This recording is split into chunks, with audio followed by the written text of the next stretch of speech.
नमस्कार दोस्तों, Indian civil servant के यूट्यूब चैनल पर आप सभी का स्वागत है।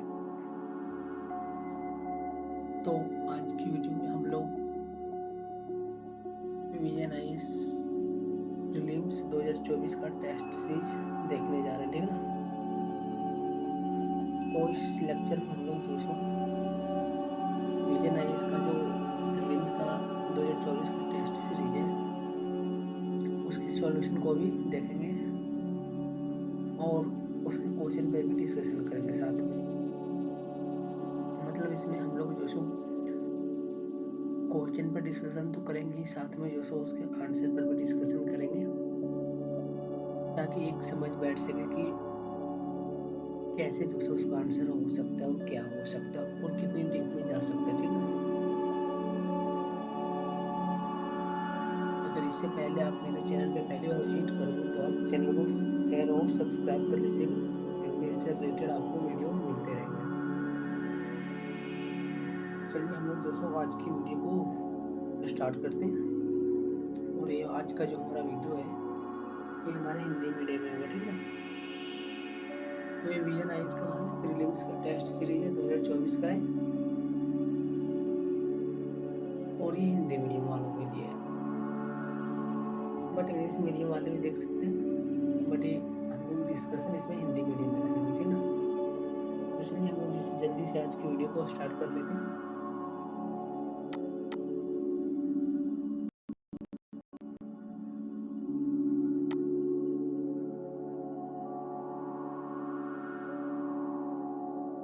तो अगर आपको जो कोई इंस्ट्रक्शन वगैरह पढ़ना होगा, ठीक ना, तो आप जैसे खुद से पढ़ लीजिएगा। हम लोग इंस्ट्रक्शन वगैरह पर नहीं आएंगे, डायरेक्ट जो सो क्वेश्चन आंसर देखने जा रहे हैं।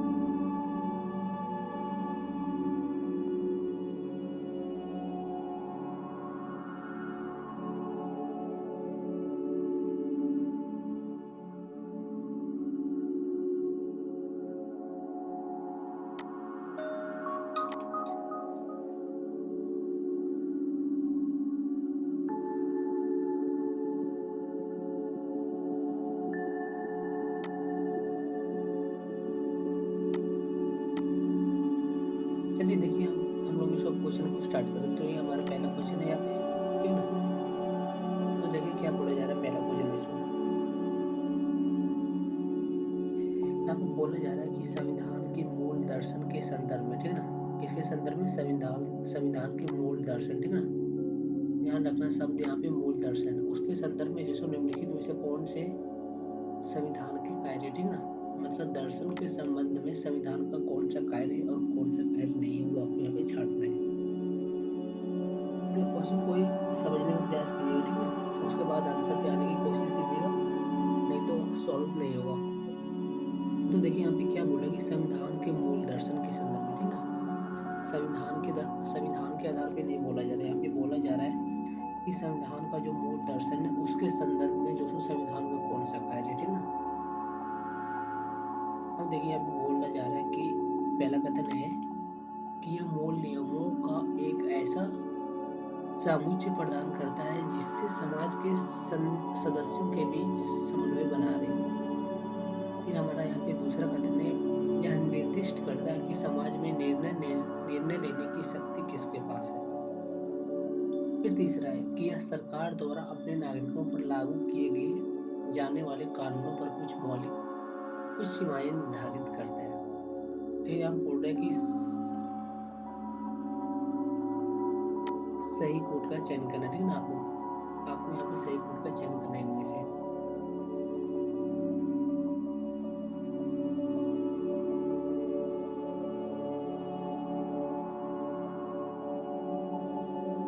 तो यहाँ पे क्या बोला जा रहा था कि संविधान के मूल दर्शन में, ठीक ना, यहाँ पे संविधान वर्ड नहीं लिखा है, सिर्फ यहाँ पे दोनों वर्ड है, ठीक ना, संविधान प्लस है, यहाँ पे मूल दर्शन है, ठीक ना। संविधान के मूल दर्शन के संदर्भ में, अगर सिर्फ संविधान रहता तो अलग बात है, यहाँ पे मूल दर्शन बोला जा रहा है, ठीक ना। तो देखिए यहाँ पे जो तीनों कथन है हमारे, तीनों ही सही है, ठीक ना। दर्शन के संदर्भ में यह मूल नियमों का एक ऐसा समुच्चय प्रदान करता है जिसे समाज के सदस्यों के बीच समन्वय बना रहे, ठीक ना। तो ये दर्शन का ही पार्ट है, ठीक ना। दर्शन के द्वारा यह देखा जाता है कि भारत का जो समाज है उसमें जो सो समन्वय कैसे बना रहेगा, ठीक है ना। फिर ये बोल रहे सेकंड ऑप्शन पे कि यह निर्दिष्ट करता है कि समाज में निर्णय लेने की शक्ति किसके पास है, ठीक है ना। तो यह भी दर्शन का ही पार्ट है। संविधान निर्माताओं ने पहले से दर्शन में देखा था, ठीक है ना, भारत के संविधान के दर्शन में पहले से ही देखा था कि निर्णय लेने की शक्ति किसके पास होगी, किसके पास नहीं होगी। फिर थर्ड में बोल रहा है, यह सरकार द्वारा अपने नागरिकों पर लागू किए जाने वाले, ठीक है ना, किसके द्वारा, सरकार द्वारा अपने नागरिकों पर लागू किए जाने वाले कानून पर कुछ सीमाएं निर्धारित करता है, ठीक है ना। कानून पर कुछ सीमा निर्धारित करती है कौन, तो ये जो सो दर्शन निर्धारित करती है।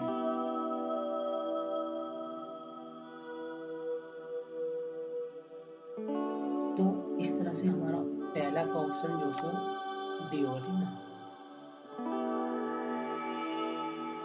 ऑप्शन डी जो सो हमारा सही ऑप्शन होगा, सही आंसर होगा। फिर क्वेश्चन नंबर हमारा 2 है कि संघ या किसी राज्य के कार्यकलाप से, ठीक ना, संघ या किसी राज्य के कार्यकलाप से संबंधित सेवाओं और पदों के लिए नियुक्तियां करने में, ठीक ना, अनुसूचित जातियों और अनुसूचित जनजातियों के सदस्यों के दावों का प्रशासन की दक्षता बनाए रखने की संगति के अनुसार ध्यान रखा जाएगा। यह प्रावधान भारतीय संविधान के किस भाग में उपबंधित किया गया था, ठीक है ना। तो यहाँ पे पूछा जा रहा है कि ये जो प्रावधान है, ठीक है ना, ये जो इतना लंबा लाइन है, ये संविधान के किस भाग में जो सो उपबंध किया गया है, ठीक है ना, मतलब किस भाग में लिखा गया है।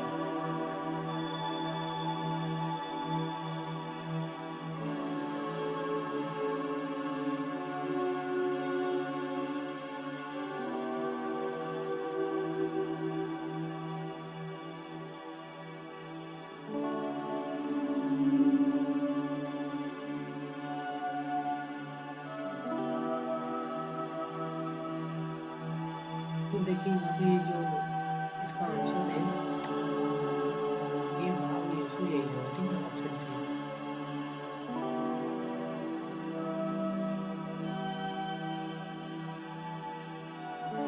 भाग 16 में जो सो इसको निहित किया गया।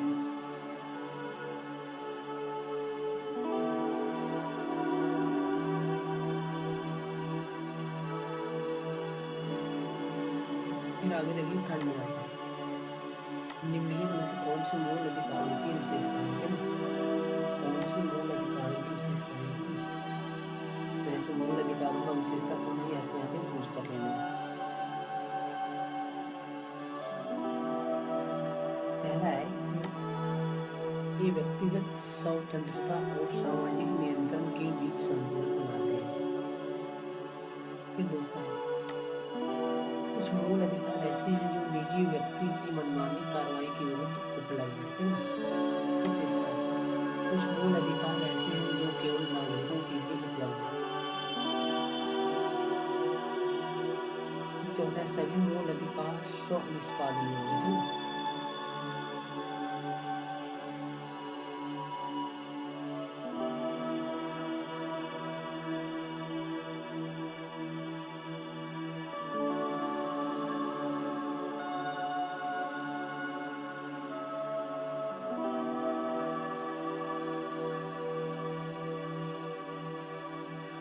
तो यहाँ पे देखिए ये जो 4 नंबर का हमारा स्टेटमेंट है, ठीक है, 4 नंबर का ये जो हमारा स्टेटमेंट यहाँ पे दिया गया है, ये जो सो गलत है।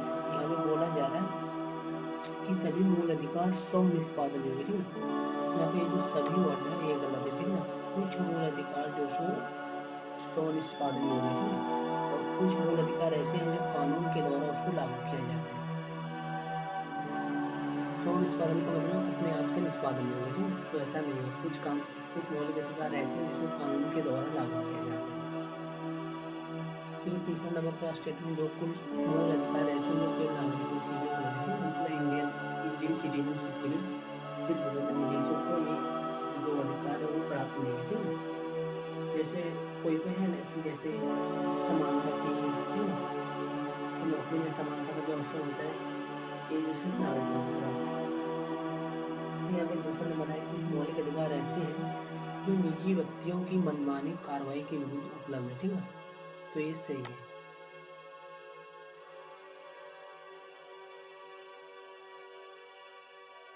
अगर आपको कोई व्यक्ति जो सो कोई निजी व्यक्ति प्रताड़ित करता है, ठीक है, या कोई किसी भी तरह की साजिश में वो जो सो आपको फंसा देता है, ठीक है, तो उसके विरुद्ध जो सो आप कार्रवाई कर सकते हैं, ठीक है ना। फिर चाहे वो यहाँ पे निजी व्यक्ति का मतलब हो गया वो सरकारी नहीं, अगर कोई गैर सरकारी व्यक्ति भी है तो उसके विरुद्ध भी आप कार्रवाई कर सकते हैं, ठीक है, तो यही यहाँ पे बोला जा रहा है। ये जो पहला स्टेटमेंट है इसमें बोला जा रहा है कि ये व्यक्तिगत स्वतंत्रता और सामाजिक नियंत्रण के बीच संतुलन कायम करती है, ठीक है, तो ये सही है। ये व्यक्ति की स्वतंत्रता और जो सामाजिक स्वतंत्रता उसके बीच जो संतुलन बनाए रखती है।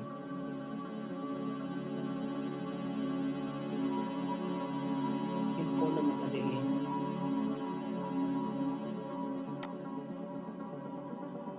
आयुष्मान भारत प्रधानमंत्री जन आरोग्य योजना के संदर्भ में निम्नलिखित कदमों पर विचार करना है आपको।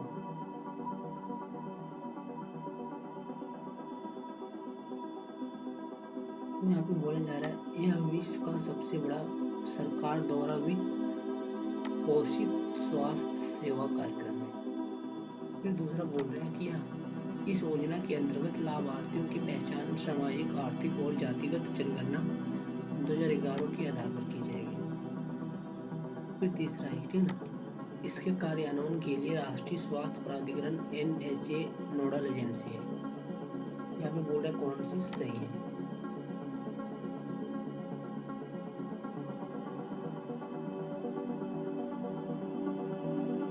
तो देखिए पहला ऑप्शन जो हमारा ये सही है, ठीक ना, यह विश्व का सबसे बड़ा सरकार द्वारा, ठीक ना, वित्त पोषित स्वास्थ्य सेवा कार्यक्रम है, ठीक ना। तो ये जो हमारा PMJAY है ये सरकार द्वारा वित्त पोषित होता है, ठीक ना, और सरकार के द्वारा वित्त पोषित होने के साथ साथ ही जो सो ये सबसे बड़ा जो सो सरकार द्वारा वित्त पोषित स्वास्थ्य सेवा कार्यक्रम है। फिर दूसरा है कि इस योजना के अंतर्गत लाभार्थियों की पहचान सामाजिक, आर्थिक और जातिगत जनगणना 2011 के आधार पर की जाएगी ना, तो ये डेट सही यहाँ पे बताया गया। फिर तीसरा है कि इसके कार्यान्वयन के लिए तो ये नोडल एजेंसी है, ये सही बात है, ठीक है, NHA। तो इसके लिए जो सो यहाँ पे ऑप्शन डी इसका सही ऑप्शन हो जाता है। फिर 5 नंबर का देखिए हमारा,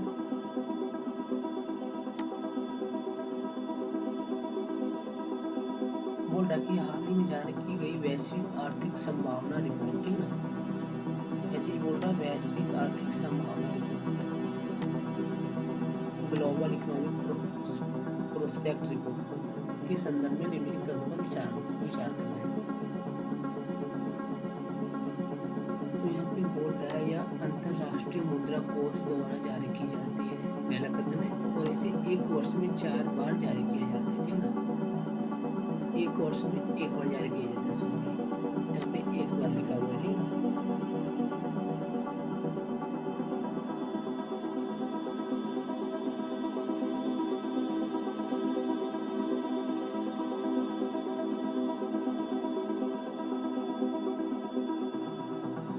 क्या बोल रहा है कि इसके हो गए, दूसरे बात देखिए हमें बोल रहे हैं कि उपयुक्त कथनों में से कौन से सही है, उपयुक्त कथनों में से कौन से सही है, ठीक है, तो यहाँ पे आपको सही का चुनाव करना है, कौन से सही है इसमें।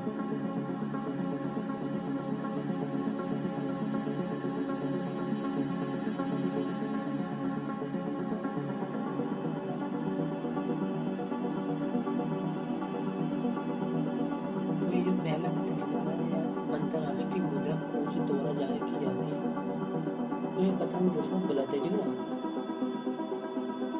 इसको जो सो WHO के द्वारा जारी किया जाता है, ठीक है, सॉरी WHO के द्वारा नहीं, इसे विश्व बैंक के द्वारा जारी किया जाता है, ठीक है।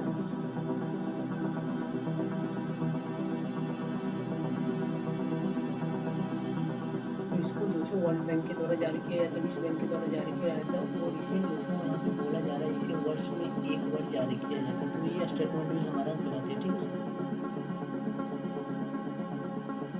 इसको जो सो इस रिपोर्ट को जो सो वर्ष में 2 बार जारी किया जाता है, ठीक है ना। तो ये स्टेटमेंट हमारा गलत हो गया, तो यहाँ पे इसको 2 बार जारी किया जाता है। इसको यहाँ पे जो सो ग्लोबल इकोनॉमिक प्रोस्पेक्ट रिपोर्ट को जो सो यहाँ पे इसको जो सो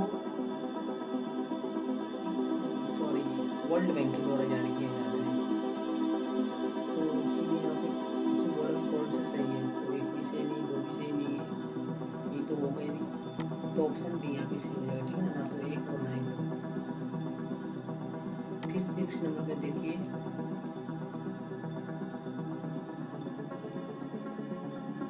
बोल रहा है कि निम्नलिखित अंगों पर विचार करें। इसमें पहला दिया गया अनुसूची और दूसरा दिया गया उपबंध। चौथी अनुसूची, फिर छठी अनुसूची, फिर 10वीं अनुसूची। इसमें बोलता है कौन सा सही सुमेलित है ना, निम्नलिखित में से कौन सा सही सुमेलित है। 10वीं अनुसूची जो सो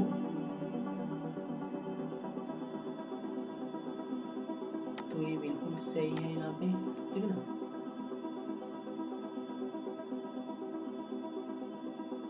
छठी अनुसूची अनुसूचित जाति का जो क्षेत्र है उसका प्रशासन के नियंत्रण से संबंधित, तो ये यहाँ पे गलत है। और ये जो चौथी अनुसूची राज्यों और संघ राज्य क्षेत्र के लिए राज्यसभा में सीटों के आवंटन में संबंधित विषय है, ठीक है ना। तो ये यहाँ पे सही है। तो ये जो चौथी अनुसूची का हमारा विषय है, ये जो सो राज्य और संघ क्षेत्र में जो राज्य क्षेत्र है उसके लिए राज्यसभा में जो सीटों का आवंटन का विषय यहाँ पे बताया गया, ठीक ना, चौथी अनुसूची में। और 10वीं अनुसूची में दल बदल का प्रावधान किया गया, ठीक ना। तो यहाँ पे सही है, सदस्यों की निरंतरता से संबंधित प्रावधान, ठीक ना।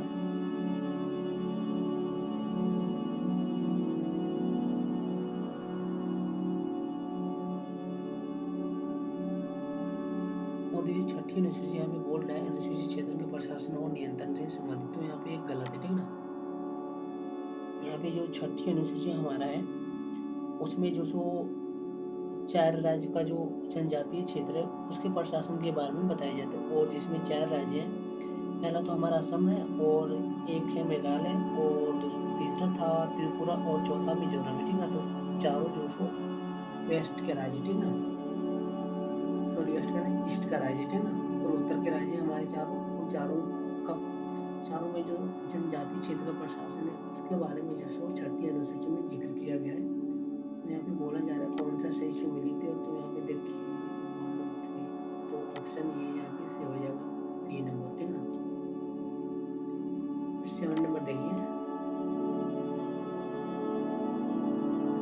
7 नंबर बोल रहा है कि निम्नलिखित में से कौन से ओजोन क्षयकारी पदार्थ है, ठीक ना। निम्नलिखित में से कौन से ओजोन क्षयकारी पदार्थ मतलब ओडीएस है। देखिए साइंस का क्वेश्चन आ गया, ठीक ना। पहला है मिथाइल ब्रोमाइड, दूसरा है हाइड्रोब्रोमोफ्लोरोकार्बन, ठीक ना, HBFCS, थर्ड है कार्बन टेट्राक्लोराइड, और है मिथाइल क्लोरो कार्बन। नीचे दी गई कोड का प्रयोग कर सही उत्तर चुनिए।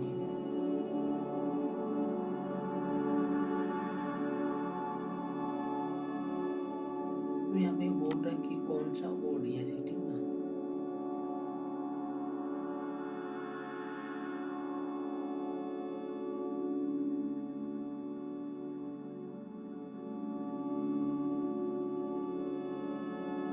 तो यहाँ पे देखिए इसमें जो ये चारों ऑप्शन है ना, ये चारों ही ओडीएस के अंतर्गत आ रहे हैं, ठीक ना।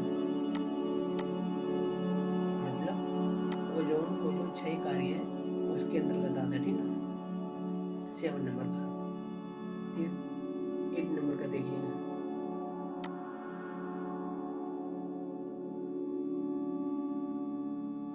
8 नंबर में बोल रहा है कि सोन सिंह समिति की निम्नलिखित में से कौन सी एक सिफारिश मूल कर्तव्यों के तहत संविधान में समाविष्ट की गई थी, ठीक ना। मतलब सोन सिंह समिति ने जो अपनी सिफारिश दी थी, ठीक ना, तो उसमें जो सो उनकी कौन सी सिफारिश को जो सो लिया गया था, ठीक ना। कौन सी समिति को, सॉरी कौन सी सिफारिश को जो सो स्वीकार किया गया था, ये यहाँ पे पूछ रहा है। तो देखिए इसमें ऑप्शन क्या कह दिया है, सो देखिए किसी मूल कर्तव्य का अनुपालन न करने पर जुर्माना लगाने या दंड देने हेतु संसद को सशक्त बनाना। फिर बी नंबर में है देश की रक्षा करने और ऐसा करने के लिए देश की रक्षा करने और ऐसा करने के लिए आह्वान किए जाने पर राष्ट्र की सेवा करने का कर्तव्य, ठीक ना। तो ये ऑप्शन बी जो है हमारा सही है बिल्कुल। ये सोन सिंह समिति का यही सिफारिश एक था, ठीक ना, इनमें से एक यही सिफारिश है।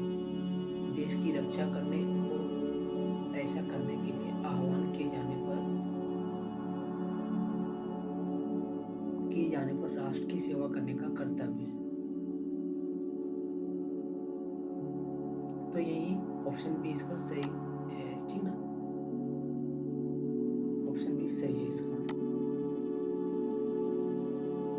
फिर 9 नंबर है हमारा, निम्नलिखित में से कौन सा एक केंद्रीय अन्वेषण ब्यूरो यानी सीबीआई पर कार्य नहीं, ठीक ना, सीबीआई का कार्य नहीं। निम्नलिखित में से कौन सा कार्य जो सीबीआई का नहीं है, ऑप्शन है।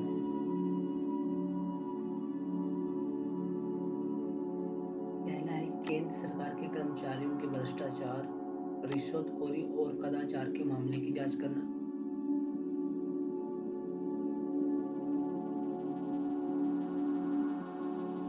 तो ये कार्य जो सो सीबीआई करती ही है जनरली। फिर बम विस्फोटक विमानों और जहाजों के अपहरण, परमाणु प्रतिष्ठान पर हमला तथा सामूहिक विनाश के हथियारों के उपयोग सहित आतंकवादी हमले की जांच करना। तो ये इसका काम नहीं है, ठीक ना, बी नंबर इसका काम नहीं है। फिर है पेशेवर अपराधियों के संगठित गिरोह द्वारा किए गए ऐसे गंभीर अपराधों की जांच करना जिनका राष्ट्रीय एवं अंतर्राष्ट्रीय विस्तार हो। तो ये सही है। फिर डी नंबर है अपराधों के आंकड़ों का अनुरक्षण करना और आपराधिक जानकारी का प्रसार करना, ठीक ना, तो ये भी सही है।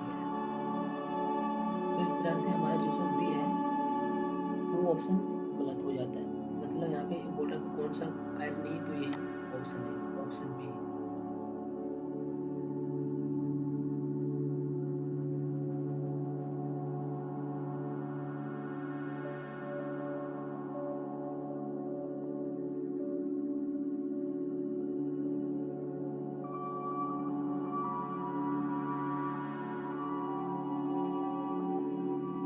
तो ये जो कार्य है वो जनरली जो सो एनआईए करती है, ठीक ना,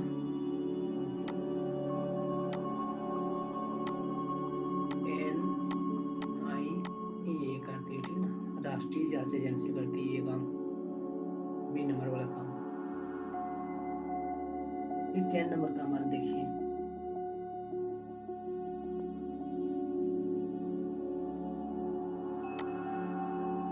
बोल रहा कि हाल ही में सुर्खियों मेरे यूनिवर्सल सीरियल बम, ठीक ना, यूएसबी टाइप सी कनेक्टर के संदर्भ में निम्नलिखित कथनों पर विचार करना है। तो बोल रहा है कि यह बढ़ती वर्तिता के साथ एक दो वर्तिता के साथ एक दो तरफा कनेक्टर है, ठीक ना, दो तरफा कनेक्टर है। फिर बोल रहा है यह पूर्व के यूएसबी प्रकारों के साथ बैकवर्ड कंपेटिबल नहीं है, ठीक ना।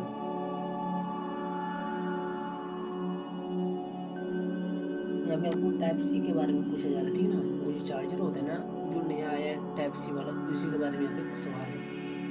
ये बोल रहा पहले स्टेटमेंट में कि यह प्रतिवर्तिता के साथ एक दो तरफा कनेक्टर है, तो ये बात बिल्कुल सही है, ठीक ना, ये जो दो तरफा कनेक्टर होते हैं। यहाँ पे बोल रहा है कि यह पूर्व के यूएसबी यानी पहले जो यूएसबी था उनके प्रकारों के साथ बैकवर्ड कंपेटिबल नहीं है, ठीक ना, बैकवर्ड मतलब पीछे से कंपेटिबल नहीं है, तो ये भी बात जो हमारा सही है, तो इसीलिए यहाँ पे ऑप्शन सी जो हमारा सही हो जाएगा। फिर 11 नंबर देखिए, बोला भारतीय संविधान के ऐतिहासिक आधारों के संदर्भ में निम्नलिखित में से किस अधिनियम ने पहली बार अध्यादेश को शुरू किया था, ठीक ना, तो इसमें से जो सो ये 1861 का भारत पर 1861 का भारत परिषद अधिनियम, इसी ने जो सो पहली बार अध्यादेश को शुरू किया था, तो याद रखिएगा। फिर 12 नंबर देखिए,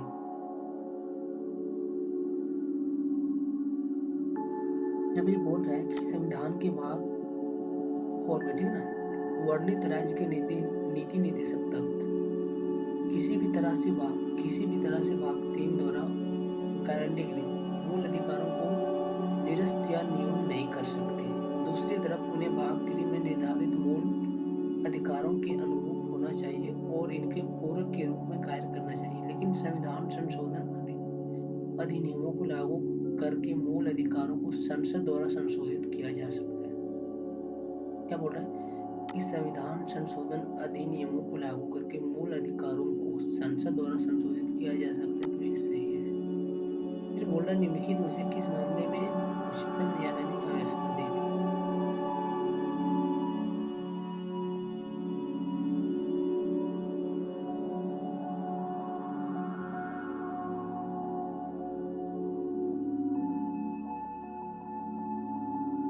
तो इसमें से जो चंपक दोहराई मामले का केस है, ठीक ना, केरल वाला, इसी में जो सुप्रीम कोर्ट ने ये फैसला दिया था अपना कि संसद जो मूल अधिकारों में भी संशोधित कर सकती है संविधान संशोधन के द्वारा।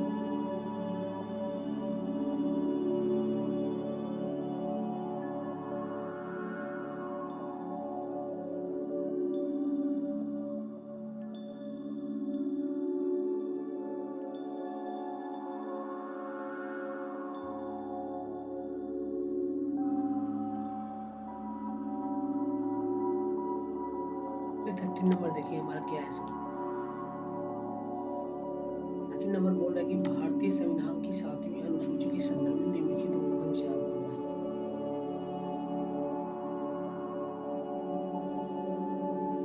भारतीय संविधान की 7वीं अनुसूची के संदर्भ में निम्नलिखित कथनों पर विचार करना है। कौन से समवर्ती सूची का जो, ठीक ना, तो यहाँ पे विषय दिया गया है बैंकिंग, कृषि, व्यवसाय। बैंकिंग जो समवर्ती दिया है, कृषि जो राज्य दिया है और व्यवसाय जो संघ दिया है।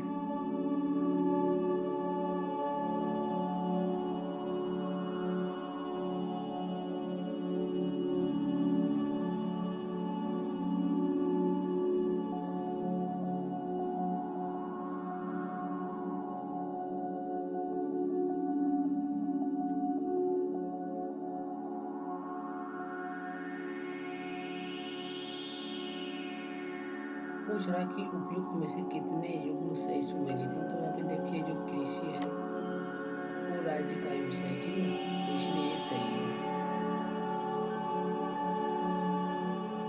यहाँ पे ध्यान रखिएगा ये नहीं पूछ रहा कि कौन सा युग्म सही है, ठीक ना, यहाँ पे ये पूछ रहा है कि कितने युग्म सही है, ठीक ना। यहाँ पूछा है उपयुक्त में से कितने युग्म सही सुमेलित हैं, तो देखिए ओनली वन सही है, ठीक ना, केवल एक ही सही है, बाकी दोनों गलत है। फिर 14 नंबर पे देखिए क्या बोल रहा है इसमें। बोला निम्नलिखित में से किस निर्णय में उच्चतम न्यायालय ने आदेश दिया कि मूल अधिकारों और राज्य के नीति निर्देशक तत्वों के बीच सामंजस्य और संतुलन संविधान के मूल ढांचे का भाग है।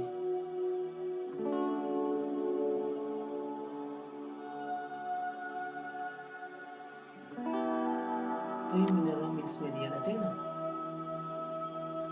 इसमें जो सुप्रीम कोर्ट ने दिया था कि मूल अधिकार जो राज्य के नीति निर्देशक तत्व के बीच सामंजस्य और संतुलन के मूल ढांचे का भाग है, ठीक ना।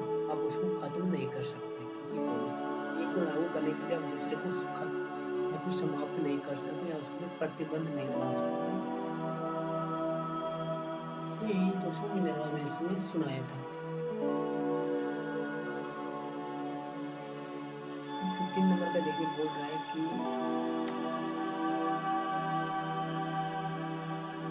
बोस आइंस्टीन, ठीक ना, बोस आइंस्टीन कंडेंसेट, जिसे प्रायः पदार्थ की पांचवी अवस्था कहा जाता है, के संदर्भ में निम्नलिखित कथनों पर के संदर्भ में निम्नलिखित कथनों में से कौन से सही नहीं है, ये आपको यहाँ पे चूज करने के लिए बोल रहा है। क्या बोल रहा है कि कौन से सही है, ठीक है, कौन से सही है।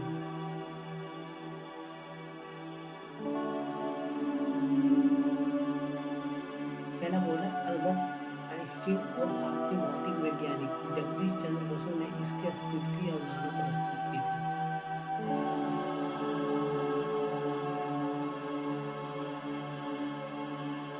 तो ये गलत है, ठीक है।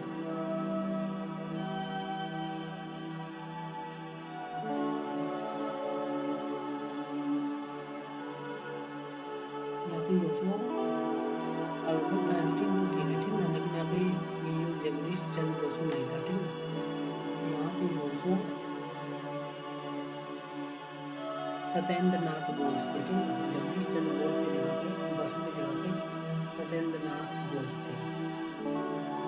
फिर बी नंबर बोल रहे हैं इसका निर्माण तब होता है जब कुछ तत्वों के परमाणु विशेष तापमान पर गर्म किए जाते, तो ये सही है। फिर बोल रहे हैं इसका उपयोग परमाणु लेजर और परमाणु गाड़ियों के निर्माण में किया जा सकता है।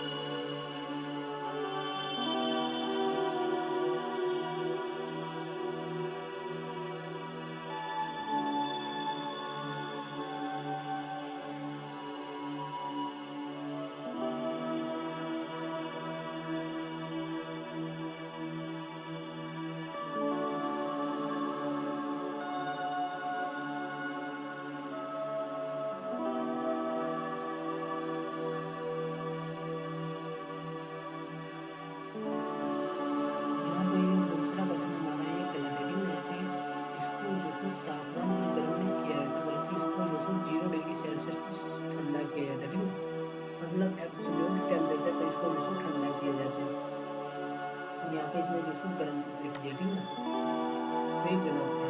फिर यहाँ पे बोल रहा है इसका उपयोग परमाणु लेजर और परमाणु गाड़ियों के निर्माण में किया जा सकता है, तो ये कथन हमारा सही है, ठीक है। तो इसीलिए जो सो हमारा ऑप्शन बी सही होगा। फिर 16 नंबर है किसी धर्म की अभिवृद्धि के लिए कराधान में मुक्ति के संदर्भ में निम्नलिखित कथनों पर विचार करना है। बोल रहा है कि राज्य जो कर के रूप में संग्रहित धन को किसी विशिष्ट धर्म की अभिवृद्धि के लिए व्यय नहीं कर सकता है। सेकंड नंबर का जो कथन है ये बोल रहा है यह व्यवस्था धार्मिक संस्थानों के धर्मनिरपेक्ष प्रशासन को नियंत्रित करने के लिए कर और शुल्क लगाने पर रोक लगाती है।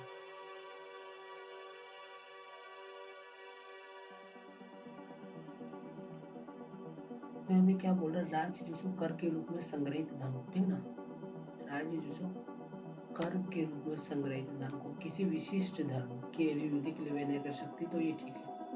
क्या बोल रहा है विशिष्ट धर्म, ठीक ना, अगर सभी धर्म रहता तो उसके लिए कर सकता था, लेकिन कोई स्पेशल धर्म के लिए वो जो खर्च नहीं कर सकता उसको, तो ये बात यहाँ पे सही हो जाता है। फिर सेकंड नंबर में बोल रहा है यह व्यवस्था धार्मिक संस्थानों के धर्मनिरपेक्ष प्रशासन को नियंत्रित करने, ठीक ना, के लिए कर और शुल्क लगाने पर रोक लगाती है, तो ये गलत है, ठीक ना। हमने पहले बोला अगर यहाँ पे सभी धर्म की बात आई तो उसको कर दिया जा सकता है, ठीक है, उसमें कोई रोक नहीं है। तो इसीलिए जो यहाँ पे कौन सा कथन सही है, तो यहाँ पे ओनली वन सही है, 16 का ओनली वन सही है।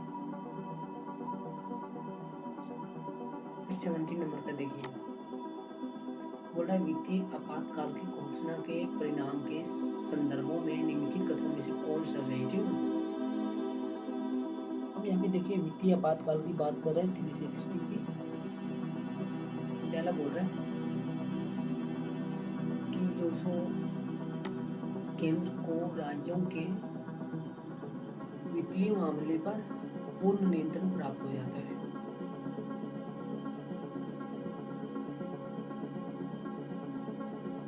सेकंड नंबर बोल रहा है कि राष्ट्रपति सभी धन विधेयकों या अन्य वित्तीय विधेयकों को राज्य की विधायिका द्वारा पारित किए जाने के बाद विचार के लिए आरक्षित कर सकता है।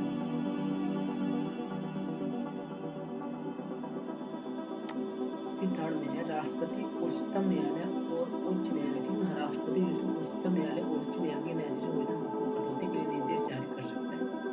यहाँ पे तीनों कथन देखिए सही हो जा रहा है। पहला बोल रहा है कि अगर देखिए वित्तीय बात लग जाता है तो यहाँ पे जो केंद्र जो राज्य के वित्तीय मामलों पर पूरा नियंत्रण कर लेता है। ठीक है ना, ये बात सही है। फिर यहाँ पे दूसरा है राष्ट्रपति सभी धन विधेयकों को, अन्य वित्तीय विधेयकों और राज्य की विधायिका द्वारा पारित किए जाने के बाद विचार के लिए आरक्षित कर सकते हैं। ठीक, आरक्षित कर लेते हैं। यहाँ पे राज्य का जो सभी राज्यपाल जो उसको राष्ट्रपति के लिए आरक्षित कर लेता है। फिर थर्ड में यही बोल रहा है कि राष्ट्रपति जो यहाँ पे बोल रहा है कि वित्तीय आपातकाल के समय जो जज के वेतन में भी कमी किया जा सकता है, कटौती किया जा सकता है। तो ये बात सही है। वित्तीय आपातकाल को छोड़ के किसी भी समय में जो जज का जो वेतन कमी, जज के वेतन में कमी नहीं किया जा सकता है, लेकिन वित्तीय आपातकाल में उसके भी वेतन में कमी किया जा सकता है, वेतन भत्ता उसमें कमी किया जा सकता है। तो इसीलिए यहाँ पे तीनों कथन सही हो जाता है। फिर 18 नंबर में हमारा क्वेश्चन देखो, भारतीय संघ में किसी नए राज्य का प्रवेश करने की शक्ति निम्नलिखित में से किसके पास है? तो ये जो संसद के पास है। ठीक है,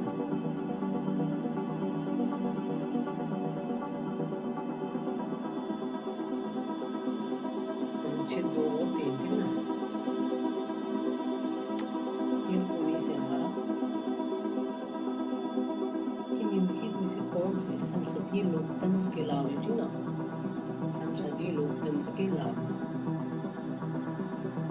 तो देखिए यहाँ पे उत्तरदायी सरकार। ठीक है, उत्तरदायी सरकार तो लाभ है। फिर बोल रहा व्यापक प्रतिनिधि, मतलब बड़े पैमाने पर, मतलब जितना प्रतिनिधि चाहिए उतना हो जाना चाहिए, उतना हो जाता है संसदीय लोकतंत्र की प्रणाली में। बोल रहा है शक्तियों का कठोर पृथक्करण, तो ये गलत बात है। ठीक है, कठोर नहीं होता है लेकिन नियंत्रित पृथक्करण होता है, तो ये यहाँ पे गलत हो जाता है। बोल रहा है विधायिका और कार्यपालिका के मध्य सामंजस्य, तो ये बात सही है बिल्कुल। संसदीय लोकतंत्र में जो विधायिका और कार्यपालिका के बीच जो सामंजस्य रहती है। ठीक ना, तो क्या बोला सही उत्तर? तो देखिए ऑप्शन डी हमारा सही है। 20 नंबर देखिए,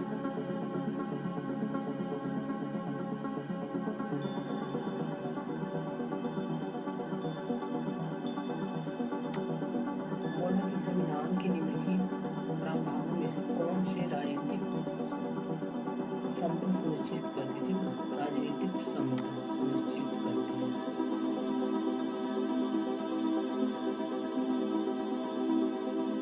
पहला बोल रहा है वैध मताधिकार पर आधारित निर्वाचन उपाधियों को निर्वाचन नामावली में शामिल किए जाने के लिए धर्म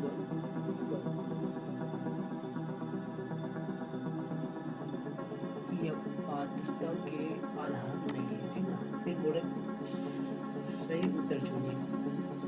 तो देखिए यहाँ पे बोल रहा है कि राजनीतिक समता। ठीक है, तो इसमें जो हमारा वैध मताधिकार सही है।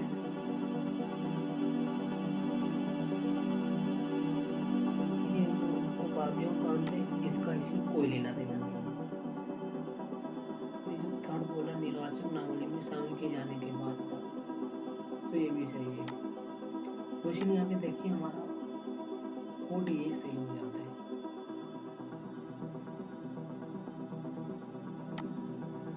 फिर 21 नंबर देखिए, बोला भारत के संविधान की संशोधन प्रक्रिया के संदर्भ में निम्नलिखित कदमों पर विचार कीजिए। ठीक है, जिसमें बोल रहा है हमारा पहला है कि संविधान संशोधन विधेयक लोकसभा के मनोनीत सदस्यों द्वारा प्रस्तुत नहीं किया जा सकता है।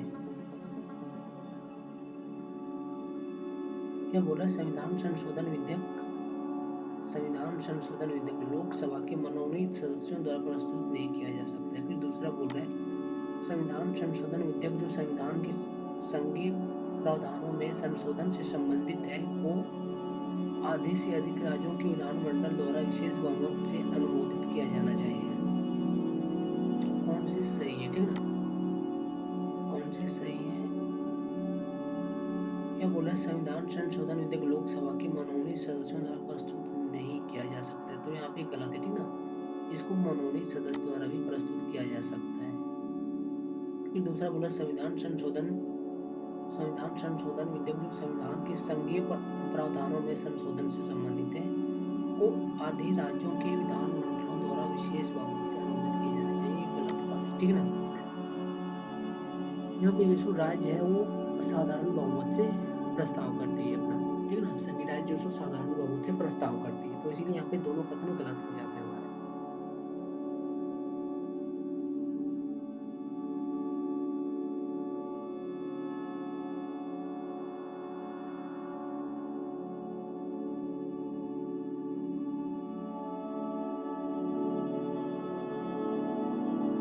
तो यहाँ पे ये जो सो किसी भी सदस्य द्वारा जो सो विधेयक को जो सो किसी भी मंत्री या फिर गैर सरकारी सदस्य द्वारा भी जो सो प्रस्तुत किया जा सकता है, और इसके लिए जो सो राष्ट्रपति की पूर्ण स्वीकृति की जो है वो धारणा यहाँ पे लागू नहीं होती, ठीक ना। क्योंकि संविधान संशोधन की बात कर रहे हैं, ठीक ना, अगर कोई दूसरा होता तो यहाँ पे बात होता अलग। फिर 22 में बोल रहे हैं कि समता के अधिकार के संदर्भ में निम्नलिखित कथनों पर आपको विचार करना है। पहला कथन दिया है कि विधि के समक्ष समता सकारात्मक अवधारणा है। विधि के समक्ष समता सकारात्मक अवधारणा है, जिसका अर्थ है किसी व्यक्ति के पक्ष में किसी विशिष्ट विशेषाधिकार का अभाव। सेकंड नंबर बोल रहा है जहाँ समान और असमान लोगों के साथ अलग अलग व्यवहार किया जाता है वहाँ अनुच्छेद 14 लागू नहीं होता है। दूसरा कथन क्या बोल रहे हैं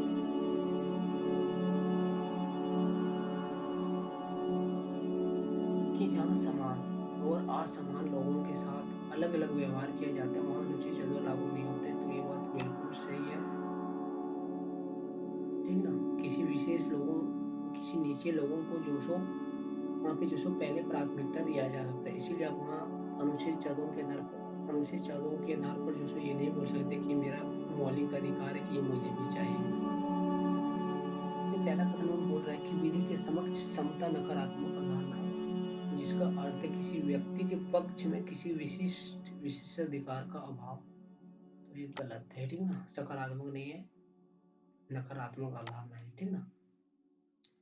फिर 23 नंबर का देखिए, तो यहाँ पे हमने क्या बोला कौन सा सही है, तो यहाँ पे ओनली 2 सही है। 27 नंबर में क्या बोल रहे हैं निम्नलिखित में से कौन से भारतीय संविधान की एकात्मक विशेषताएं, ठीक ना, मतलब उन्हीं, ठीक ना। तो देखिए यहाँ पे क्या क्या दिया गया है, सुन, पहला दिया है एकल संविधान, आपातकालीन उपबंध, अखिल भारतीय सेवाएं, एकीकृत निर्वाचन, राज्यपाल की नियुक्तियां। ध्यान रखिएगा यहाँ पे बोल रहा है एकात्मक विशेषताएं।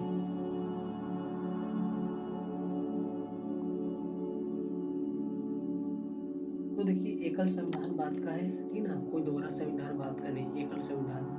फिर आपातकाल की उपबंध भी है, अखिल भारतीय सेवा भी है, एकीकृत निर्वाचन तंत्र भी है, ठीक ना, मतलब एकल निर्वाचन आयोग है, ठीक ना, फिर राज्यपाल की नियुक्तियां भी होती है हमारे देश में, ये भी सही है,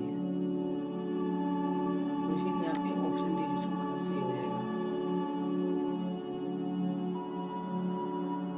फिर 24 नंबर पे देखिए क्या बोल रहा है इसमें, और निम्नलिखित में से कौन से अधिकार के माध्यम से अस्पृश्यता का उन्मूलन किया गया है और उसके आचरण के निषिद्ध को एक मूल अधिकार के रूप में स्थापित किया गया है, ठीक ना। ये जो समता का अधिकार है इसके आधार पर जो सो ये जो अस्पृश्यता है उसका उन्मूलन किया गया था, ताकि जो सो सभी को समानता मिल सके समाज में। फिर 25 नंबर देखिए, बोला कि राज्य का मानवाधिकार आयोग, ठीक ना, याद रखिएगा यहाँ पे स्टेट का बात कर रहा है, सेंट्रल का बात नहीं कर रहा है। तो बोल रहा है कि के संदर्भ में निम्नलिखित कथनों पर विचार करना है आपको। और आयोग के पास मानव अधिकारों का उल्लंघन करने वालों को सजा देने का कोई अधिकार नहीं है तथा यह व्यक्ति को अपनी ओर से कोई सहायता या मुआवजा नहीं दे सकता है। फिर बोल रहे हैं आयोग अपना वार्षिक या विशेष प्रतिवेदन राज्य के राज्यपाल को सौंपता है। फिर बोल रहे उपयुक्त कथनों में से कौन से सही है, ठीक है। तो ये जो इसमें देखिए आयोग अपना वार्षिक या विशेष प्रतिवेदन राज्य के राज्यपाल को सौंपता है, तो ये सही है। वो जो राज्य के राज्यपाल को ही सौंपता है, क्योंकि इनकी नियुक्ति जो राज्यपाल के द्वारा की जाती है। और यहाँ पे जो पहला स्टेटमेंट है, आयोग के पास मानव अधिकारों का उल्लंघन करने वालों को सजा देने का कोई अधिकार नहीं है तथा वह पीड़ित व्यक्ति को अपनी ओर से कोई सहायता या मुआवजा नहीं दे सकते, तो ये गलत है, ठीक है ना।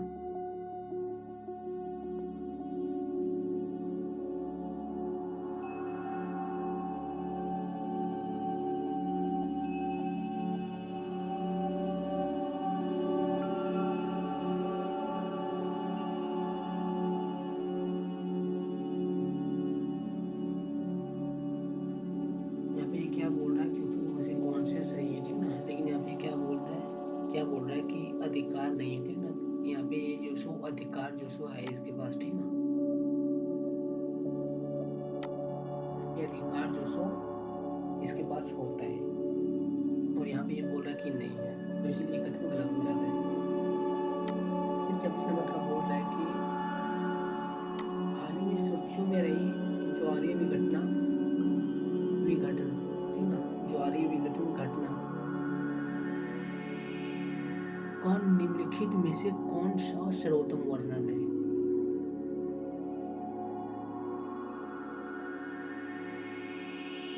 तो देखिए इसमें पहला ऑप्शन दिया है, कोट ये है, यह दो दैनिक ज्वारों के बीच समयांतराल की समाप्ति, ठीक ना। फिर बी बोल रहा है, या पृथ्वी के चुंबक का एक क्रम है, ठीक ना। फिर सी बोल रहा है, यह चंद्रमा की सतह पर एक गुरुत्वाकर्षण विसंगति है। फिर डी बोल रहा है, ब्लैक होल द्वारा किसी तारे का विनाश है, तो ये सही है। ज्वारीय विघटन जो इसी कालीन के ब्लैक होल का इससे विनाश हुआ था। फिर 27 नंबर देखिए, 27 में बोल रहा है भारतीय संविधान के अनुच्छेद 358 और 359 निम्नलिखित में से किस स्थिति से संबंधित है, ठीक ना। 358 और 359 निम्नलिखित में से किस स्थिति से जो संबंधित है, तो ये जो हमारा अनुच्छेद 352 के तहत राष्ट्रीय आपातकाल की उद्घोषणा से संबंधित है, ठीक ना। 358 और 59। फिर 28 देखिए, वर्तमान में निम्नलिखित में से कौन सा सेवाएं सूचना प्रौद्योगिकी नियम 2021 के तहत विनियमित है, ठीक है। वर्तमान में निम्नलिखित में से कौन सी सेवाएं सूचना प्रौद्योगिकी नियम 2021 के तहत विनियमित है। 2021 के तहत जो उसको फिर से विनियमित किया गया वो कौन सा है। तो यहाँ पे देखिए बोल रहे कि सोशल मीडिया स्ट्राइक्स, तो ये है, ठीक है ना। बोल रहा है कि over the top OTT streaming सेवा, ये भी है। फिर बोल रहा है कि ऑनलाइन गेमिंग सेवा, ये नहीं है। फिर बोल रहा है डिजिटल समाचार साइट्स, तो ये भी है। तो यहाँ पे बोल रहा है सही उत्तर 1 2 4, तो यहाँ पे ऑप्शन सी हमारा सही हो जाएगा।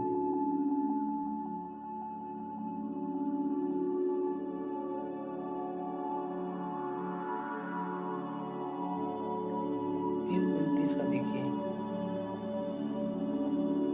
बोल रहा है कि निम्नलिखित कथनों पर विचार कीजिए। पहले बोल रहा है संयुक्त राज्य अमेरिका में जन्म से नागरिक के साथ साथ देशीयकृत नागरिक भी उपराष्ट्रपति के पद के लिए पात्र होते हैं। तो बोल रहा है भारत में केवल जन्म से नागरिक ही राष्ट्रपति के पद के लिए पात्र होते, ना कि देशीयकृत नागरिक। ठीक ना। फिर बोला उपयुक्त में से कौन से सही नहीं है यानी गलत है। क्या बोला भारत में केवल जन्म से नागरिक ही राष्ट्रपति के पद के लिए पात्र होता है, तो ये गलत है। ठीक ना। जो जन्म से नागरिक है इंडिया का वो तो राष्ट्रपति पद के लिए पात्र है ही। ठीक ना। बट जो देसी नागरिक है, ठीक ना, जो अपने देश में नहीं जन्म लिया है वो भी जो सो राष्ट्रपति पद के लिए भारत के राष्ट्रपति पद के लिए पात्र है। ठीक ना। मतलब अगर वो फॉरेन में भी जन्मा और वो इंडिया का सिटीजनशिप है, उसका माँ या बाप, वो जो वो बच्चा है वो देसी नागरिक कहलाता है। ठीक है ना। और वो जो सो राष्ट्रपति बनने के लायक होता है, मतलब उसके लिए योग्य होता है। फिर यहाँ पे वन बोल रहा है संयुक्त राज्य अमेरिका में जन्म से नागरिक के साथ साथ देशी नागरिक की भी राष्ट्रपति पद के लिए पात्र होता है। ठीक ना। तो देखिए अमेरिका का जो सो थोड़ा सा अलग है। ठीक ना।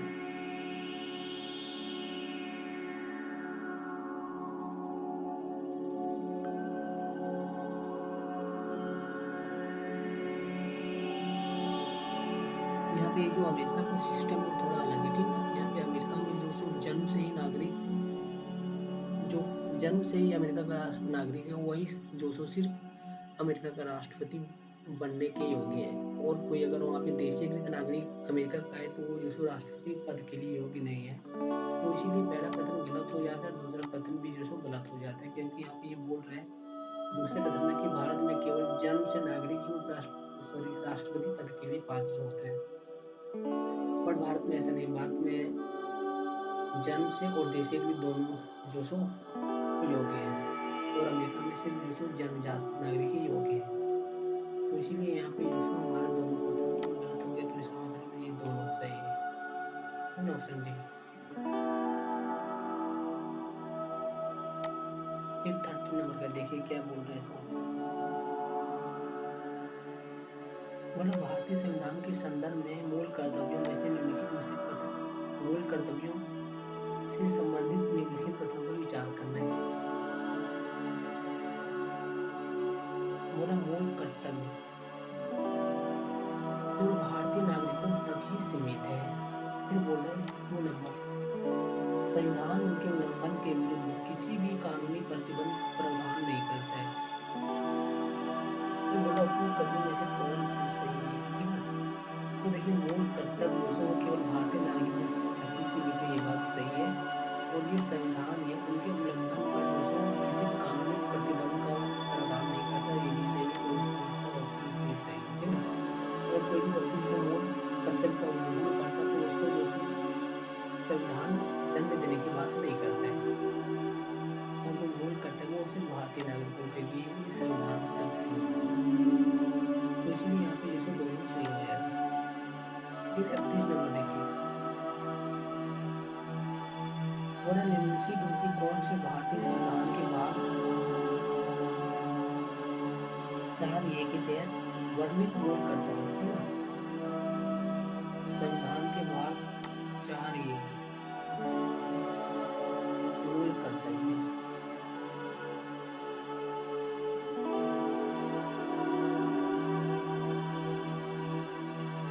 पहला बोल रहा है ज्ञान अर्जन तथा सुधार की भावना का विकास करना। फिर बोला राष्ट्रीय ध्वज और राष्ट्रगान का आदर करना।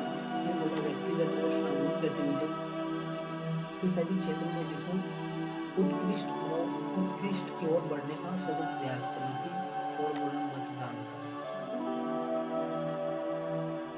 बोल रहा है कि सही कोट चुनिए। तो यहाँ पे देखिए ज्ञान अर्जन तथा सुधार की भावना का विकास करना सही है। फिर बोल रहा राष्ट्रीय ध्वज आदर करना। देखिए यहाँ पे तीनों कथन सही है, ऑप्शन बी। एक गलत है मतदान करने वाला। ठीक ना। और ये गलत है।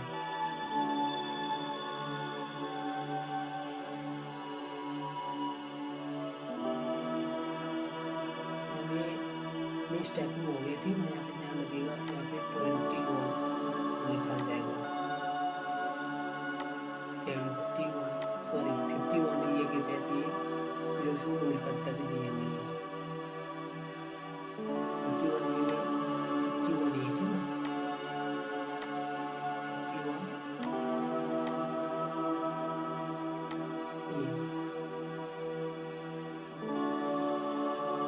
फिर 32 नंबर देखिए, 32 नंबर में बोल रहा है कि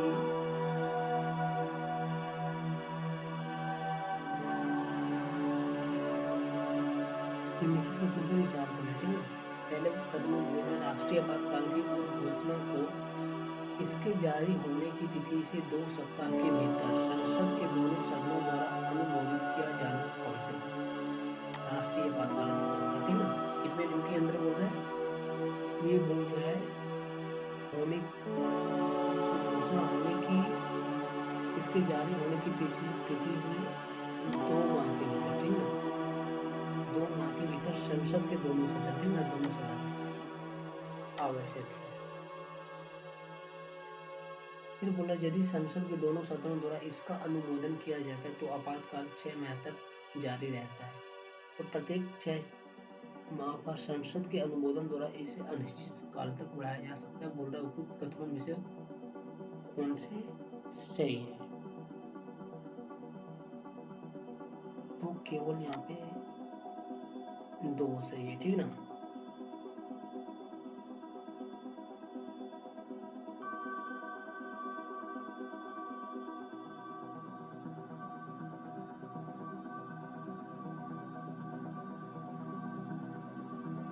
अब क्यों यहाँ पे सिर्फ 2 सही है, तो ये पहला कथन तो हमारा सही है कि यदि संसद के दोनों सदनों द्वारा इसका अनुमोदन किया जाता है तो आपातकाल 6 माह तक लागू हो जाएगा, ठीक है, 6 माह तक जारी रहेगा और इसे बार बार जो सो 6 माह के बाद जो सो फिर से अगर संसद के दोनों सदनों द्वारा अनुमोदन कर दिया जाता है तो ये सो फिर 6 माह तक आगे बढ़ जाएगा, मतलब ये इन्फिनिटी तक जारी रहेगा, 6 माह तक चलते रहेगा। लेकिन जो पहला कथन है गलत है, क्यों, क्योंकि यहाँ पे देखिए बोल रहा है कि 2 माह के भीतर, ठीक ना, यहाँ पे जो टाइम है ये सिर्फ 1 माह होगा, ठीक है, वन मंथ, तो इसीलिए ये जो गलत हो जाता है और ये जो सही हो जाता है, तो इसीलिए सिर्फ 2 सही है। फिर 33 नंबर का देखिए, 33 नंबर में बोल रहे हैं कि भारत के संविधान के विकास के संदर्भ में निम्नलिखित में से कौन सी संविधान की मूल संरचना का भाग है, ठीक है। मैं बोला भारत के संविधान के विकास के संदर्भ में निम्नलिखित में से कौन से संविधान की मूल संरचना का भाग है, संविधान की मूल संरचना का भाग, ठीक ना, यहाँ पे बोल रहा है मूल संरचना, ठीक ना, वर्ड ध्यान दीजिएगा थोड़ा, मूल संरचना का भाग पूछ रहे हैं यहाँ पे आपको। पहला है सरकार की गणतांत्रिक और लोकतांत्रिक प्रकृति, दूसरा है सरकार की अध्यक्षीय प्रणाली, फिर तीसरा है संविधान का पंथ निरपेक्ष चरित्र, फिर चौथा है शक्तियों का पृथक्करण।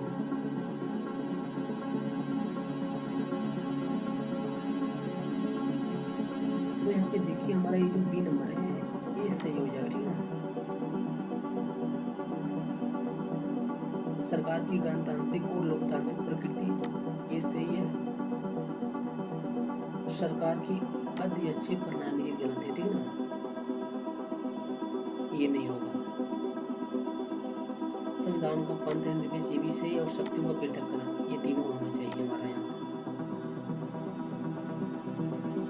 इसीलिए यहाँ पे जो तीनों सही है।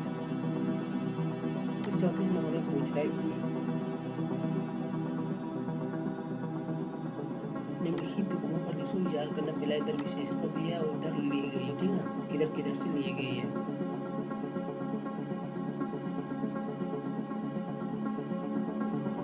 तो यहाँ पे विशेषता दिया गया, पहला है नीति निर्देशक आयरिश के संविधान से, तो ये सही है।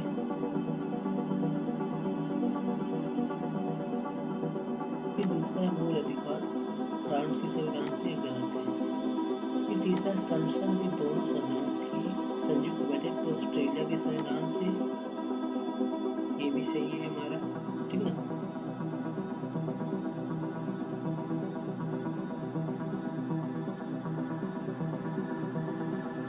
फिर जो मूल अधिकार है जनरली जो से यूएसए से लिया गया, ठीक है, अमेरिका से।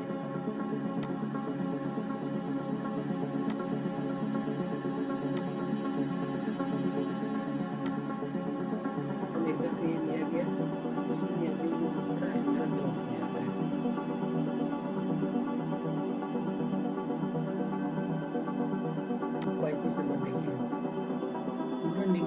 से कौन से राज्य की नीति निर्देशक तत्व 42वें संविधान संशोधन अधिनियम 1976 द्वारा नहीं जोड़े गए थे, ठीक ना?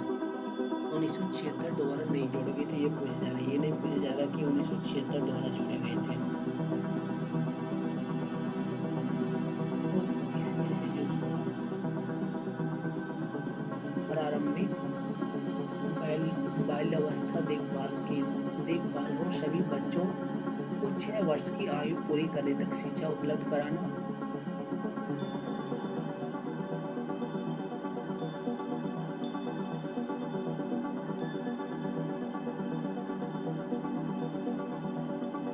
तो ये भी सही है।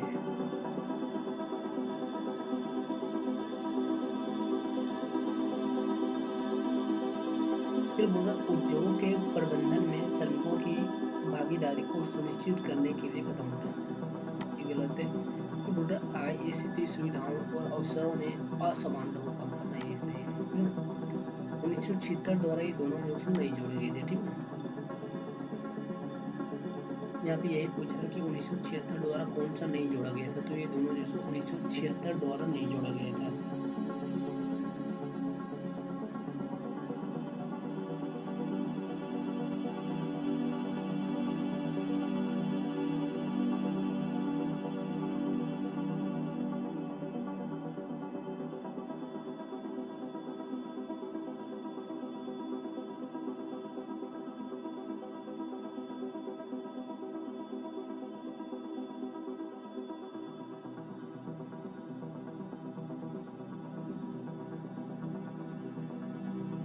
फिर 36 नंबर का देखिए,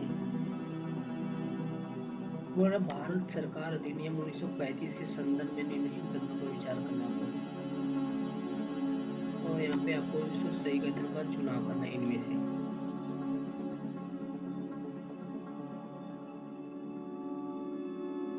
1935 का अधिनियम, ठीक ना? बोल रहा है इसने प्रांतों और रियासतों को इकाइयों के रूप में मानकर एक अखिल भारतीय संघ की स्थापना का प्रावधान किया, तो ये सही है।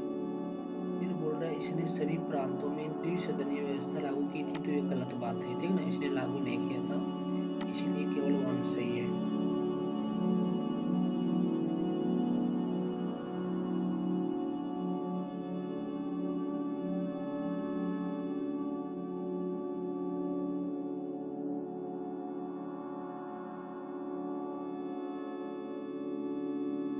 यहाँ पे जो सभी शब्द है ये गलत है, ठीक ना?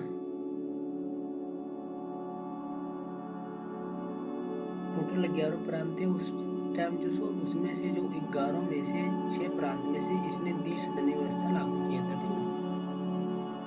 याद रखिएगा यहाँ पे सभी प्रांतों में जो सो ये द्विसदनीय व्यवस्था लागू नहीं कर पाए थे, इसने जो सो सिर्फ 6 प्रांत में द्विसदनीय व्यवस्था लागू किया था और बाकी 5 में छोड़ दिया था। तो इसीलिए जो सिर्फ पहला सही है और दूसरा गलत हो जाता है। फिर बोल रहा है 37 नंबर,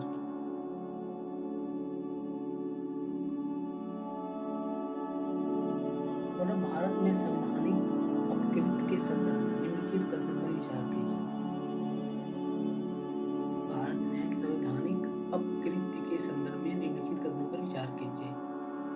मतलब भारत में ऐसा कोई विधान नहीं है जो राज्य के कर्मचारियों द्वारा किए गए अपकृत्यों के लिए राज्य के उत्तरदायित्व को शामिल शासित करते, ठीक ना? शामिल नहीं है, शासित है। तो बोल रहा राज्य के उत्तरदायित्व को शासित करता है। फिर बोल रहा न्यायालय ऐसे मामलों में पीड़ित को आर्थिक मुआवजा दे सकता है। उपयुक्त में से कौन से सही है, कौन से सही है? तो मुआवजा तो दे ही सकता है। फिर बोल रहा भारत में ऐसा कोई विधान नहीं है जो राज्य के कर्मचारियों द्वारा किए गए अपकृत्यों के लिए राज्य के उत्तरदायित्व को शासित करता है, ठीक ना? राज्य को उत्तरदायित्व शासित नहीं करता, ठीक ना? तो ये जो इसलिए यहाँ पे सही हो जाता है।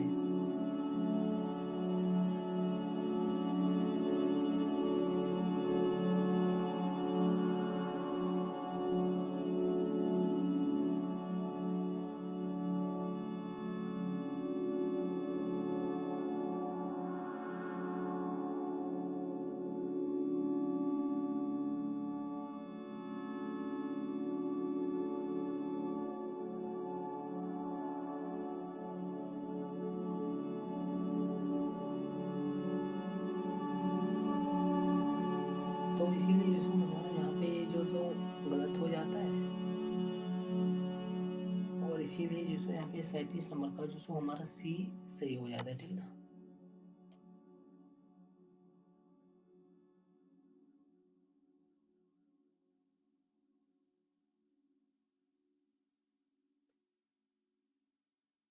उत्तरदायित्व शासित करता है, ठीक ना। यहाँ पे संघ के लिए है लेकिन राज्य के लिए नहीं है, ठीक ना, इसीलिए सही है। फिर बोल रहा 38 नंबर बोल रहा है कि विश्व में प्रचलित विभिन्न राजनीतिक व्यवस्थाओं के संदर्भ में निम्नलिखित में से कौन सी लोकतंत्र की विशेषताएं, ठीक है ना। बोल रहा है विशेष, बोल रहा है कि विश्व में प्रचलित विभिन्न राजनीतिक व्यवस्थाओं के संदर्भ में निम्नलिखित में से कौन सी लोकतंत्र की विशेषताएं, ठीक है ना। लोकतंत्र की विशेषताएं आपको यहाँ पे पूछा जा रहा है।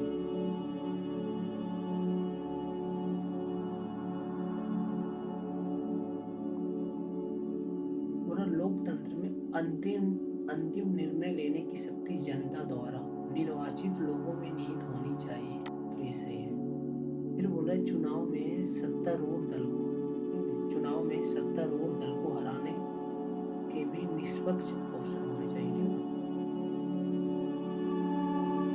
तो ये सही है, सत्ताधारी दल को जो हराने के अवसर होने चाहिए, और बोल रहा है निष्पक्ष, सही है। फिर बोल रहा है प्रत्येक नागरिक का एक वोट होना चाहिए और प्रत्येक वोट का एक मूल्य होना चाहिए, ये भी सही है। फिर बोला सरकार विधियों या विनियमों द्वारा सीमित नहीं होती है। सरकार विधि या विनियम, तो देखिए सरकार जो विधि द्वारा जो सीमित होती है, ठीक ना। सरकार के ऊपर भी जो कानून लगते हैं, ठीक ना, तो इसीलिए जो सरकार सीमित होती है, इसलिए सही है। फिर बोला सही उत्तर चुनिए, तो यहाँ पे 1 2 3 सही है, इसीलिए ऑप्शन सी हमारा सही है।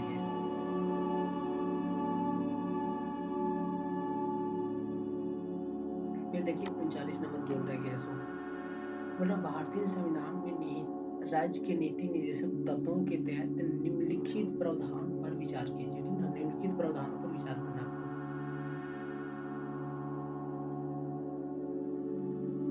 नीति निर्देशक तत्व के संदर्भ में कुछ सवाल है, देखिए बच्चों के स्वास्थ्य विकास के लिए अवसर को सुरक्षित करना, फिर बोल रहा है कृषि को आधुनिक और वैज्ञानिक आधार पर संगठित करना,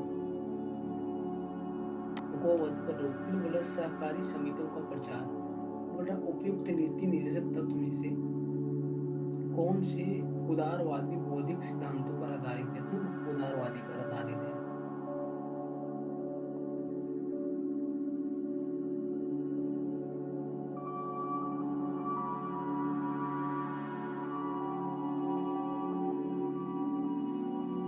क्या बोल रहा है उदारवादी बौद्धिक सिद्धांत, ठीक ना। तो देखिए सहकारी समिति जो सो यहाँ पे प्रचार करना को वो नहीं है, फिर गोवध जो सो एक तरफा है, फिर बोला कृषि को आधुनिक और वैज्ञानिक, तो ये जो सो देखिए सही है, उदारवादी है, ठीक ना, ये उदारवादी है।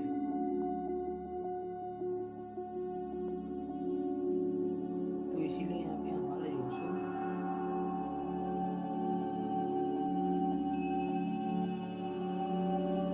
सिर्फ 2 सही हो जाएगा, टोटल 2। फिर 40 बोल रहा है कि लोगों को मतदान का अधिकार देने के मामले में भारत अग्रणी रहा है। इस संदर्भ में निम्नलिखित में से कौन सा देश ने भारत के बाद सार्वभौमिक वयस्क मताधिकार का प्रदान किया था, ठीक ना। कौन से देश ने जो भारत के बाद जो सो सार्वभौमिक वयस्क मताधिकार प्रदान किया था अपने नागरिकों के लिए।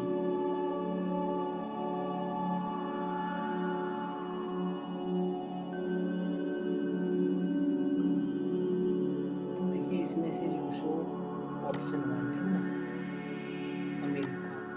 अमेरिका ने भी जो सो भारत के बाद अपने नागरिकों को सार्वभौमिक वयस्क मताधिकार प्रदान कर दिया था।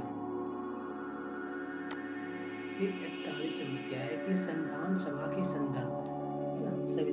के संदर्भ में निम्नलिखित कथनों पर विचार करना है आपको।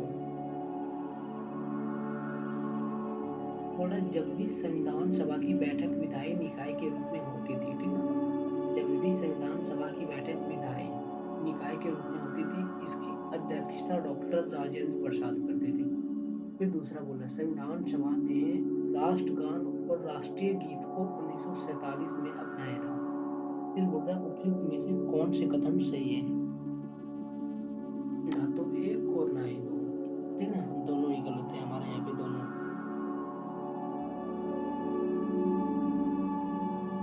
यहाँ पे बोल रहा है इसकी अध्यक्षता डॉक्टर राजेंद्र प्रसाद करते थे, तो गलत है, ठीक ना, चेंज होते रहता है। तो पहले तो इसको अध्यक्षता जो नेहरू ने किया था, इसीलिए यहाँ पे पहला कथन गलत हो जाता है। और ये जो राष्ट्रगान है, इसको जो सो हम लोगों ने 24 जनवरी जो सो 1950 को अपनाया था। और जो राष्ट्रीय गीत हमारा है, उसको जो सो हम लोगों ने 24 जनवरी 1950 को अपनाया था, ठीक ना। इसीलिए कथन दो भी जो सो हमारा सही नहीं है, ठीक ना। 1947 में अपनाए थे, गलत है, 24 जनवरी 1950 को अपनाया था हम लोगों ने।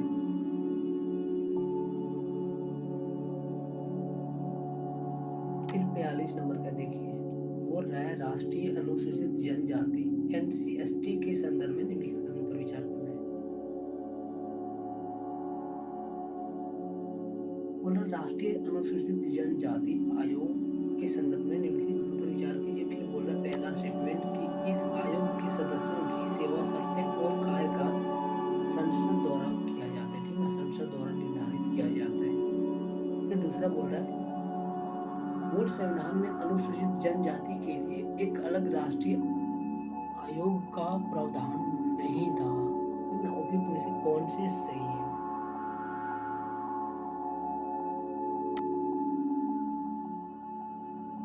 मूल संविधान में अनुसूचित जनजातियों के लिए एक अलग राष्ट्रीय आयोग का प्रावधान नहीं था, प्रावधान था, ठीक ना। जनजातियों के लिए अलग से प्रावधान जो उस मूल संविधान में किया गया था।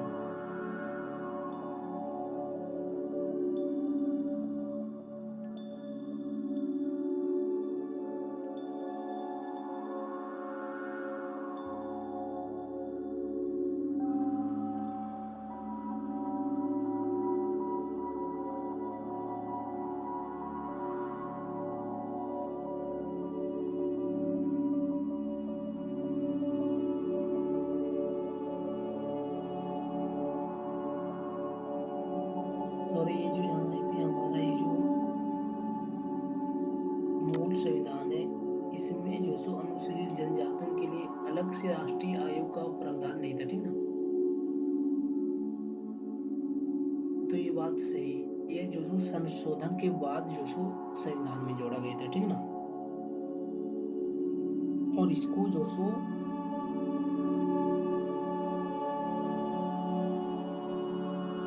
2003 का जो 89th अमेंडमेंट था, उसके द्वारा जो सो संविधान में जोड़ा गया था। और ये जो सो हमारा अनुच्छेद 338 ये में जोड़ा गया था, ठीक ना।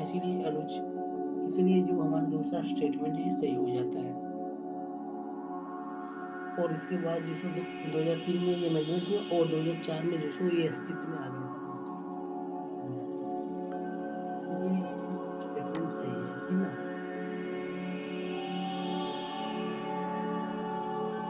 और ये गलत है।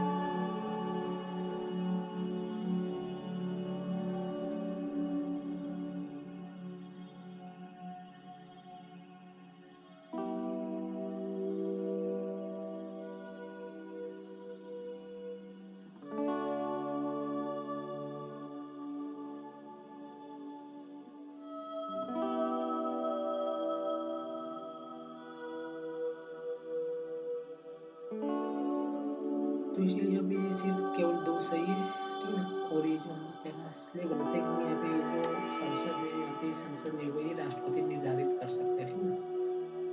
फिर 43 नंबर है हमारा। 43 नंबर बोल रहा है निम्नलिखित में से कौन से किसी बैंक को भारत में घरेलू प्रणालीगत महत्वपूर्ण बैंक DSIB के रूप में नामित करता है, ठीक ना। तो इसका आंसर बी हो जाएगा, भारतीय रिजर्व बैंक। यही जो सो DSIB के रूप में जो सो नामित करता है किसी भी बैंक को भारत में। फिर 44 है कि निम्नलिखित में से कौन से अधिकार प्राण और दैहिक स्वतंत्रता के संरक्षण के अधिकार का हिस्सा है, ठीक ना। पहला बोला किसी राज्य से बाहर ना निकल जाने का अधिकार,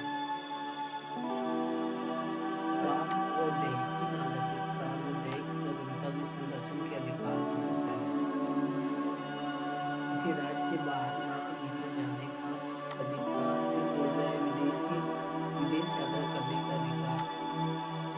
फिर बोल रहा है मौन रह जाने की स्वतंत्रता। फिर बोल रहा है पहाड़ी क्षेत्रों में सड़क का अधिकार। पहाड़ी क्षेत्रों में सड़क का अधिकार।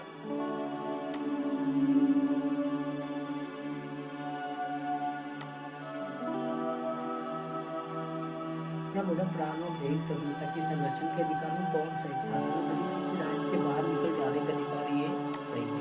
प्राण और दैहिक स्वतंत्रता हमारा है और विदेश यात्रा करने का भी ये सही है। और ये पहाड़ी क्षेत्र में सड़क की जो अधिकार है ये भी सही है। फिर 45 नंबर हमारा देखिए, शिक्षा के अधिकार के संदर्भ में निम्नलिखित कथनों में कौन से सही है? इसे शिक्षा का अधिकार आरटीए अधिनियम पारित होने के बाद जोड़ा गया था। फिर बोला 86वें संशोधन से पहले संविधान में बच्चों के लिए निःशुल्क और अनिवार्य शिक्षा का कोई प्रावधान नहीं था। फिर बोला इसमें शामिल है कि राज्य 6 वर्ष की आयु पूरी होने तक सभी बच्चों के लिए शिक्षा प्रदान करने का प्रयास करेगा। फिर यह है कि डी नंबर का है कोर्ट की यह प्रावधान केवल प्राथमिक शिक्षा की मूल अधिकार बनता है, उच्च शिक्षा को नहीं।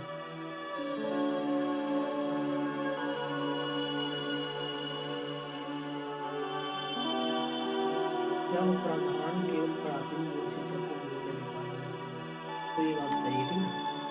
ये अधिकार जो सिर्फ प्राथमिक स्कूल तक ही सीमित है, ठीक ना। हायर एजुकेशन तक ये अधिकार आपको नहीं दिया जाता है।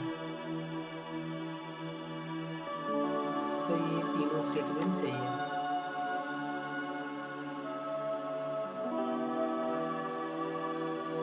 फिर 46 नंबर है, यह दुनिया के सबसे सक्रिय ज्वालामुखी में से एक है जिसमें हाल ही में पुनः विस्फोट हुआ है। यह दुनिया के सबसे बड़े सक्रिय ज्वालामुखी मोना लोवा के पास अवस्थित है। उपयुक्त परिच्छेद में निम्नलिखित में से किस ज्वालामुखी का वर्णन किया जा रहा है? माउंट किलाउ, ठीक ना। इसी का जो सो जिक्र किया गया, ठीक ना। क्योंकि जो सो हाल ही में जो हवाई द्वीप पर जो सो स्थित है किलाउ नाम जो ज्वालामुखी उसमें जो फिर से विस्फोट देखने को मिला था, ठीक है। हवाई द्वीप पर स्थित है तकरीबन। फिर 47 नंबर है, अनुच्छेद 352 के तहत अब तक की गई राष्ट्रीय आपातकाल की उद्घोषणा के संदर्भ में निम्नलिखित कथन पर विचार करना है। 352 के तहत की गई राष्ट्रीय आपातकाल की उद्घोषणा के संदर्भ में निम्नलिखित कथनों पर विचार करना है। पहला है राष्ट्रीय आपातकाल की उद्घोषणा अब तक 2 बार की गई। फिर दूसरा है राष्ट्रीय आपातकाल की पहली उद्घोषणा north east frontier agency NEFA में चीनी आक्रमण के कारण अक्टूबर 1962 में की गई थी। फिर तीसरा है राष्ट्रीय आपातकाल की दूसरी उद्घोषणा 1975 में की गई थी। उपयुक्त में से कौन से जो सो सही है ये चूज करने के लिए बोल रहा है, कौन से सही है। राष्ट्रीय आपातकाल की उद्घोषणा अब तक 2 बार की गई है, ये गलत है। फिर बोल रहे राष्ट्रीय आपातकाल की पहली उद्घोषणा नॉर्थ चीन के आक्रमण के दौरान किए गए थे, तो ये सही है।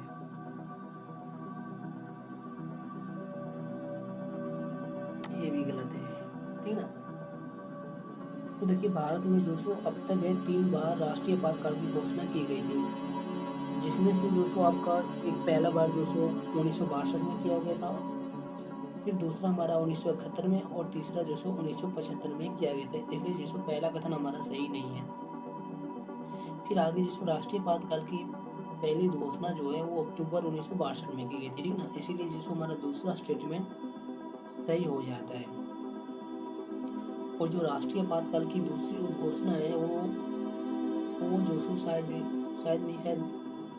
कंफर्म है कि दिसंबर 1971 में जो पाकिस्तान के आक्रमण के फलस्वरूप ही किया गया था। और ये जो आपातकाल है वो 1975 में भी प्रभावी था, इसलिए जो तीसरा कथन है वो गलत हो जाता है। और जो राष्ट्रीय आपातकाल की तीसरी घोषणा जो है वो 1975 में की गई थी, ठीक ना। मार्च 1977 में जो सो दूसरी तथा तीसरी जो दोनों आपातकाल हैं वो जो सो वापस ले ली गई थी। इसलिए तीसरा जो सो हमारा गलत हो जाता है। फिर 48 नंबर देखिए, बोल रहा है कि वैश्विक जोखिम धारणा सर्वेक्षण पर आधारित वार्षिक रिपोर्ट वैश्विक जोखिम रिपोर्ट 2023 हाल ही में किस संस्था के द्वारा जारी की गई, ठीक है ना। तो ये जो सो हमारा विश्व आर्थिक मंच, इसके द्वारा जारी की गई है। फिर 49 नंबर बोल रहे हैं कि प्रस्तावना में निहित शब्दों के संदर्भ में निम्नलिखित कथनों पर विचार कीजिए, ठीक है।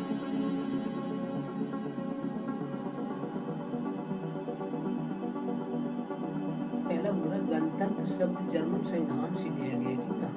फिर दूसरा बोल रहा है प्रस्तावना में न्याय के आदर्शों को सोवियत संविधान से अपनाया गया है। तो ये तो सही है, लेकिन गणतंत्र शब्द जैसे जर्मन संविधान से लिया गया है, ये गलत है, ठीक है।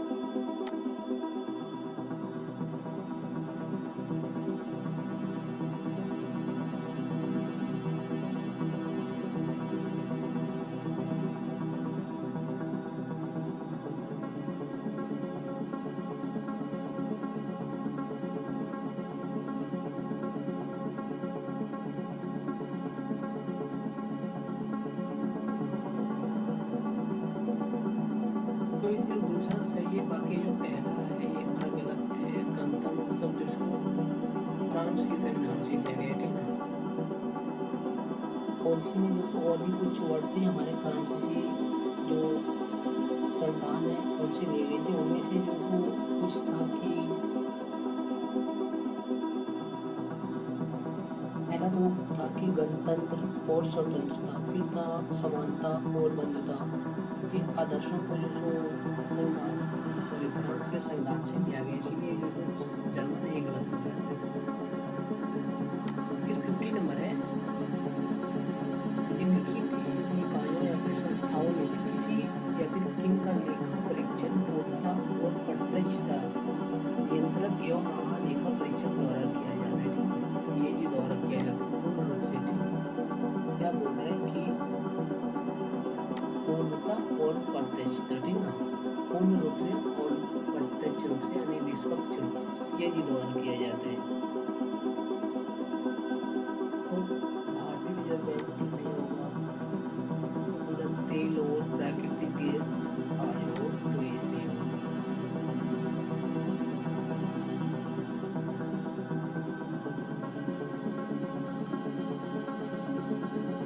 ठीक है ना। सिर्फ बी, तो यहाँ पे ये सही हो जाएगा। अब देखिए हम लोगों ने 50 क्वेश्चंस कर लिए, ठीक ना। अब 50 क्वेश्चंस जो बाकी और बच गए टेस्ट 1 में, उसको जो हम लोग नेक्स्ट पार्ट में देखेंगे, ठीक है, क्योंकि ऑलरेडी वीडियो बहुत लंबी हो चुकी है, तो इससे जो बोरिंग सी थोड़ी होगी, ठीक है, बोरिंग सी हो जाएगी थोड़ी। तो इसीलिए जिसको हम लोग इसका नेक्स्ट पार्ट जो आधा बच गया अभी, इसका नेक्स्ट पार्ट जो अगले लेक्चर में देखेंगे। तब तक के लिए अभी तक हम लोग यही पे स्टॉप कर देते हैं, ठीक है। चलिए फिर हम लोग जो मिलेंगे नेक्स्ट पास्ट में इसके, तब के लिए आप सभी को जय हिंद।